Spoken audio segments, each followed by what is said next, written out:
Also, my name's Cavan, but I like Cavan because there's an etymological link to cave in my name, so we'll go with that. Okay, so like my colleagues that are speaking here today, I'm going to be speaking as a practitioner scholar. My practice-based research explores occulture as both a field of production and an evolving theoretical category. I also use mixed methods, including autoethnography and arts-based research, as well as diffractive and post-textual analysis to investigate how occultural events and encounters produce revisionary and transformative effects, affective, material, and discursive, and how practitioners and their worlds are how they make and are made and remade by these events and encounters. I have a dynamic transpositionality which shifts between full immersion in esoteric and occultural practices and subsequent critical, theoretically informed interpretations of those practices. Now, I am an autoethnographer, and I most often speak very directly about my own personal experiences and practices. I won't personally be going into lurid detail about my sex magical practices, hopefully for some obvious reasons. Also partly because of my pathological demand avoidance, today I want to talk a little bit more about theory than I do about my practice. So that's what I'm going to be talking about, and I'm going to try, if I can, to speak about some of the theory in as much everyday language as I can, avoiding sort of too much scholarly jargon. Because what I'm really interested in as a transdisciplinarian is some of the broad schemas and ideas and how things can be connected together. So what I want to share today is a way of thinking about how sexual fluids might be understood as operating in esoteric ritual contexts. And the framework I'm currently using here treats these substances as intentionalized, material, discursive agents. So once again, a sort of post-humanist and new materialist angle here. That is to say, they are things that both act in the world and convey meaning. Within a magical or realistic frame, sexual fluids, or the deliberate choice to withhold them, are not understood as merely biological matter. They become physical expressions of desire that carry intention beyond the perceived limits of the body. In this view, an emission, or its deliberate omission, is more than a transmission of genetics and organic matter. It is a conveyor of desire, intent, will, and meaning. They modulate attention, and they participate in shaping reality, worlding or world-making, and co-creation, not only through material means, but also in the co-creation of stories. So they are matter that makes stories, and stories that matter. Now, my own experiences here focus particularly on the use of semen, and this is not to say that I'm not incredibly interested in the full spectrum of bodies and their sexual magic practices, but just that it just so happens I have an immediate access to a readily available amount of semen for reasons that I won't go into. And I want to focus on three particular things: the use of orgasm and ejaculate within chaos magical sigilization, Thelemic Eucharistic rites involving so-called cakes of light, and experiments with extended periods of ritual chastity. This one's not my favorite, but you have to try everything. So, where am I? I'll get myself lost by making jokes. Semen and strongly related concepts such as panspermia are already well understood as means for facilitating new life, and indeed either literally or subjectively new worlds, and other worldings. Though these three ritual practices mentioned vary in method and intent, they each engage with a core idea I want to highlight: the capacity of sexual emissions, or their deliberate absence, their sexual omissions, to function as othered occultural agents of change, that is, alienated agencies. This is a phrase that pre-exists in scholarship in multiple contexts, but I've borrowed it from Marco Pazzi, who's using it here in relation with artistic mediumship, which is an idea that I incorporate in my own work, but I've also taken alienated agency to be a key characteristic of occultural processes because I find it a very valuable terminology because it builds on a long and valuable theoretical history of alienation theory in sociology and critical and cultural theory from alienation theory and Marx up to other alienation theories in the present day. In occulture, the alienated agent is a seemingly liminal, inhuman, or non-integrated force that acts on or through the practitioner. It's this estranged identification of alienated agency and their subsequent interactivity within entangled relationscapes that will be the focus of my presentation here today. Well, let me proceed by, I have a standard disclaimer that I always have to do when it comes in. Okay, so despite being a practicing magician, I am, for the record, personally both a skeptic and I subscribe to multi-model agnosticism. So importantly, thank you. So importantly, I do not and never have approached any of my occultural practice, occultural art, or magical work as a religionist with credulity or as a believer, but rather as an experimentalist, experientialist, and as a phenomenologist. That is, I'm interested in what these practices do and how they're experienced rather than in any attempts at proving or disproving what is or isn't real. Now, this comparative multi-model approach, which many other practitioners now elect to take, allows for plurality and fluidity. It recognizes that we use different maps or models to navigate experience without committing to any single one as the truth with a capital T. However, even within that openness and plurality, we can tend to have certain leanings, predilections, or preferences. In my case, one philosophical position that tends to resonate in my thinking, or indeed perhaps even shape some of my thinking, is known as dual aspect theory, or sometimes dual monism. I'm super proud of this slide. It doesn't look like it, but it took ages to make, so I've designed all that. There's deep meaning in there, so I'm going to be using it a lot, and that's not because I ran out of time to make enough slides. I just really like it. I mention this because it underpins a lot of how I interpret esoteric and occultural practices. Dual aspect theory suggests that things we often treat as opposites, like body and mind, matter and meaning, theory and practice, or self and other, are actually two sides of the same underlying reality. They're aspects of one unified underlying process, not separate substances. This aligns with what cultural theorists during the so-called linguistic and cultural turns have been telling us for decades, that many of the binaries that we rely on are socially constructed, interdependent, and mutually defining. So rather than treating these pairings as opposites in conflict, I treat them as a dynamic relationships within a single shared field of becoming.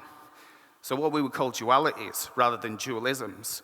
Dualities are distinct but connected, each depends on the other, while dualisms separate things into fundamentally different and even opposing categories. So what we often perceive as rigid dualisms are often better understood as interdependent dualities that shift with perspective and context. In this way, differentiation, the sense that things are separate, is always partly a matter of positionality, of perspective, where we stand and how we look. Importantly, it's never fixed, it's always in transition, within what philosopher and artist Erin Manning calls relationscapes. Dynamic continuums of becoming where everything is connected through a web of relationships and where differentiation or perceived separation arrives from the moves made, the lines drawn, the words written, and the stories told. A philosophically relational ontology of relationscapes aligns beautifully for esotericists with the magical worldview of correspondences, where there's often an understanding that things speak, so to speak, to each other through resonance or symbolic relationship. Colors, planets, herbs, metals, emotions, and even words correspond not because of a simple, direct, measurable, material causal chain, but because they participate in the same field of relational meaning. This understanding of a web of corresponding relations and dual aspect theories, where matter and meaning are intertwined, aligns closely with the metaphysics of new materialisms, particularly feminist new materialisms, which have strongly influenced my academic work and the subsequent framing of my practices.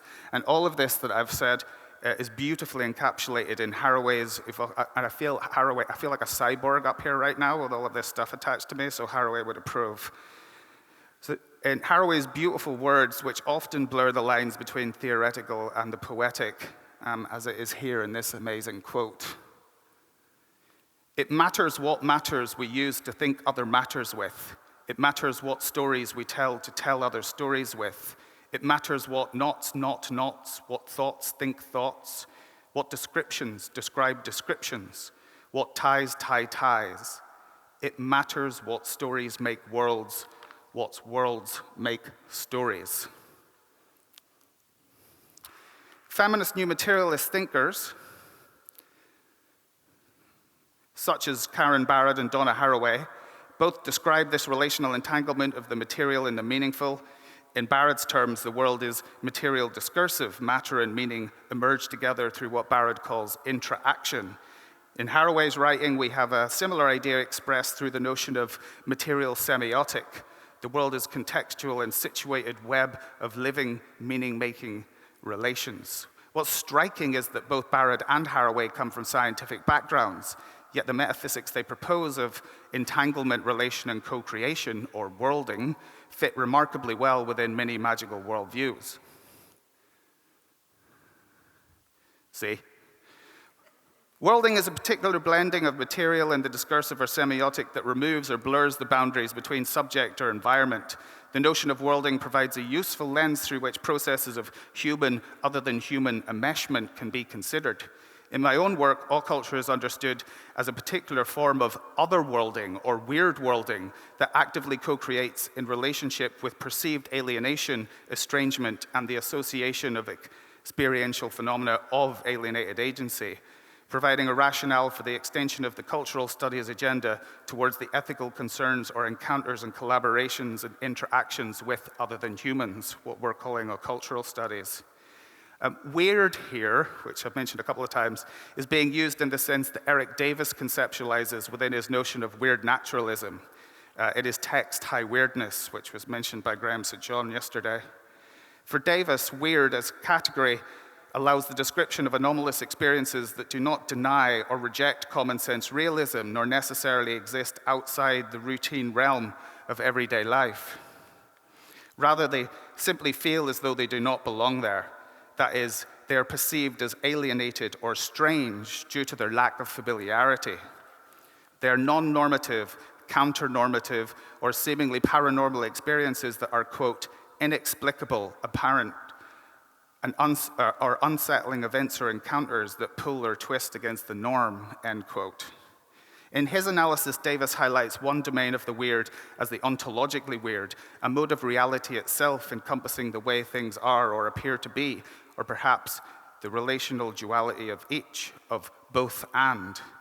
Echoing the both and of dual aspect theory, this ontologically weird is a manner of existence that can be talked about directly through, as Davis puts it. It can't be talked about directly, or perhaps it can with a forked tongue, is his wording. The weird, ordinary, yet strange elsewhere of occulture, then, occultural practices and processes enact a reconfiguring or transfiguring of the material discursive that can challenge forms of hegemony and seek to understand cultural patterns which are out of the reach of dominant epistemologies. The occultural draws heavily on other worlds, translocated ones, invisible ones, hidden dimensions, planes of existence, dreamscapes, fabulated golden ages and distant pasts, speculative, fictive, dystopian and utopian futures, alien worlds, virtual realities, multiverses, and more, that are both in some sense there and in some sense here and now. Entering into these other worlds affords estrangement from, yet retains situatedness within everyday lived experience through the continuum of their material discursive interactions. Occulture understood within this framework is a material discursive enactment of reconfigured, remixed, and reinterpreted differential collaborations with perceived otherness. If everything ultimately arises from the same substance or relational processes, then correspondences are not supernatural connections between separate domains. They're ways of noticing and working with the interdependence that's already there.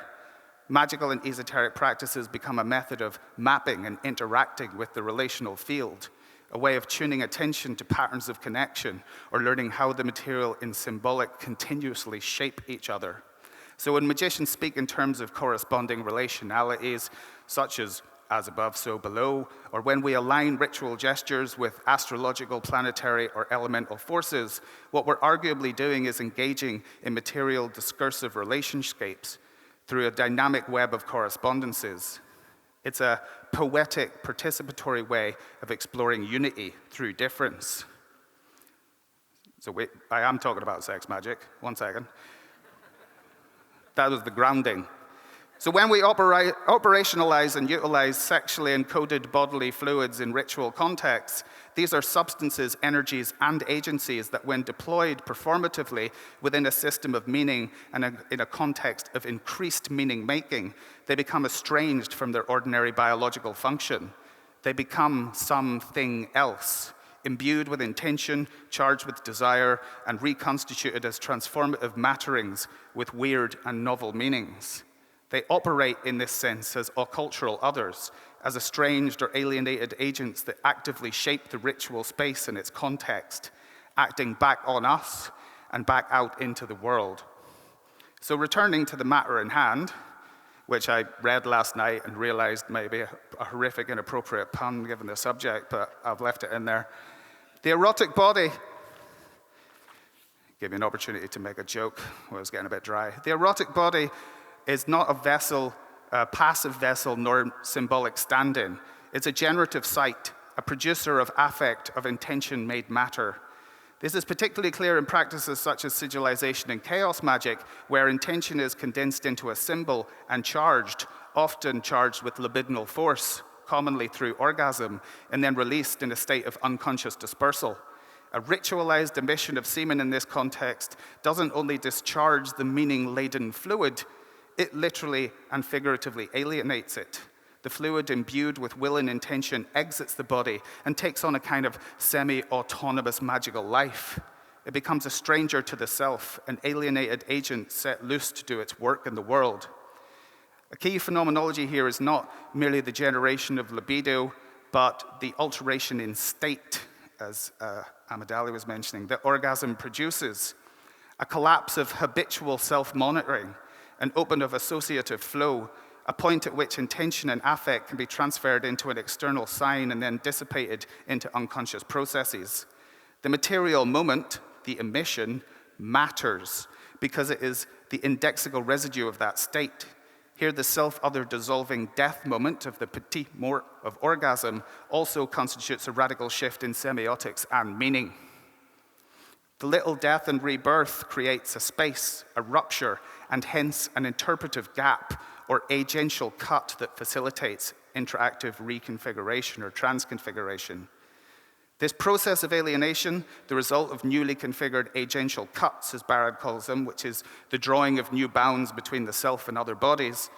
And I find Barrett incredibly useful for talking about occulture, because this core idea of agential cuts links very well with the concept of cut-up, which of course runs all the way through occulture in practice and theory. So as we've discussed, there is also estrangement from ordinary meaning and function. Semen, in its biological frame, is organically reproductive, but in magical ritual or alchemical context, its function is no longer dictated by the body's, that's been black for a while, so I'll just put one of those up again. It's no longer dictated by the body's evolutionary logic. This shift in function is central to what I mean by occultural othering. It's a kind of weirding of the familiar, taking this intimate, personal, and biologically natural substance and intentionally turning it into something agential, strange, potent, and symbolically volatile. In Thelemic Eucharistic rites that utilize sexual fluids, such as the making and eating of cakes of light, this logic is further extended through consumption. Here, the erotic body does not simply emit, it also ingests. The ritual structure reframes the emission not as waste or excess, but as sacrament. Here, the bodily fluid becomes, perhaps paradoxically, both alien and intimate, consumed not just as food, but as both food and significance. Through the act of eating, we embrace the bodily, earthy, and animalistic aspects of becoming and materiality, and the effects are meaningful, but particularly visceral, affective, and sensorial. What's significant about this practice is the alienation and re-familiarization. It is through the act of consuming that the practitioner reintegrates this alienated and occulturally othered matter and meaning, not back into the self as it was, but into a self that has been ritually reconfigured. And the third aspect, briefly, that I want to mention is ritual chastity. I have practiced extended periods of sexual abstinence.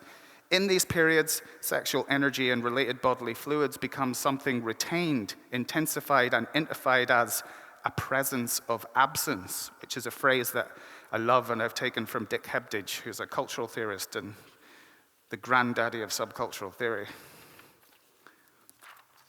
Okay, getting there. Emission doesn't happen physically in this case, so the libidinal charge remains. It simmers, if you will. Yet this too produces an alienated agency, not through physical release, but within the bounds of containment. The purposefully withheld emissions form a sort of psychophysical reservoir, an internal othering that reconfigures not only our experience of sensation, but our sensitivity and awareness. And across all three modes, emission, ingestion, and retention, what arguably unites these practices is the idea that sexual fluids can function as transmissive technologies of intent and meaning as media, while retaining the relationship with materiality and its broader material relations, causes, and effects. They are both interactive eruptions and irruptions, events that force a reconfiguration of the subject, of meaning, and of the material situation. In such rituals, the erotic body doesn't just experience something, it becomes something else. It is made strange to itself, and through that estrangement, it opens up a space of magical and ontological possibility. This process of occultural othering of the erotic body then reframes it as liminal, productive, and weird. The erotic body in this view is a desiring and desired occulturally productive engine, one that emits, withholds, transforms, and resignifies. It is both active and intentionally further activated, and its associated fluids, especially when reinterpreted and performatively ritualized, are no longer merely material waste nor solely symbolic gesture. They are remade as transformative, material discursive, alienated agencies by way of their novel agential cuts in both their materiality and meaning. This framing aligns closely with Barrad's agential realism and Haraway's responsibility, where matter and meaning co-constitute one another. It is the seemingly agential estrangement of an other that responsibility becomes possible. Sexual bodily fluids such as semen in ritual and magical occultural contexts can act as an other, as an artifact, as an offering, as a sacrament, as media, as message, and as alienated agency. And it's this constellation of meanings, matterings, and practices that I think allows us to revision and reimagining these relations of the erotic body, not just as reproductive or representational, but as radically interactive in a purposeful and intentional way. And in those interactions, we find not only the strangeness of our extended, pluralistic, and satellited bodies, but the possibility of becoming otherwise. And it's the last slide. So understanding our bodily fluids in magical and ritual contexts as mediating magical technologies suggests that they are material discursive expressions, ingressions, or retentions of intense psychophysical states, and as indexical traces of erotic ritual engagement. Not interpreted after the fact, but immediately felt and meaningful in and of themselves, that they are creative media in that they're generating and worlding, and in these particular contexts that we've discussed, they're also otherworlding and weird worlding, that they're aesthetic media, not that they're particularly beautiful, but that they are sensible and sensational with symbolic, affective, and visceral impact. And of course, the core point here that they are alienated agencies. They are no understood as entirely belonging to the subject, and as such, they can act back upon the ritual, the self, or the world, in the world. Bodily fluids here are both symbolic and somatic vehicles. They are literal ingressions of libido, intention, and vitality into the ritual frame, and their use enables the practitioner to express occult possibilities that may be otherwise unspeakable. Sexual fluids are dynamic, active, alienated agents in the ongoing making of the world and in the making of new worlds and other worldings. In magic and esoteric ritual contexts, they're dynamic agents in the co-creation of other worldings and weird worldings. And most importantly, they are such both collaboratively and crucially intentionally. And perhaps this is the most important aspect, because as Crowley tells us, every intentional act is a magical act. Thank you.